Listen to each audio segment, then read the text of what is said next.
هغه وخت چې د کومې حاصلې کړې نو ټولې غوښې هم په خپله خوړی شي. ځکه رسول الله مبارک یو حدیث کې ویلي چې کلوه وادخروا چې دا ستاسو ام خورئ او ذخیره هم کې.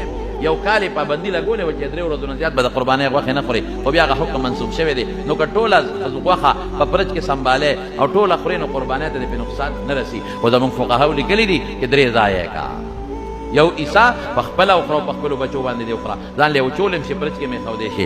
یوه عیسا مسکینانو او فقیرانو او غریبانانو له ورکړه، چا چې قرباني نه ده کړې، او یوه عیسا خپلو رشته دارانو له ورکړه.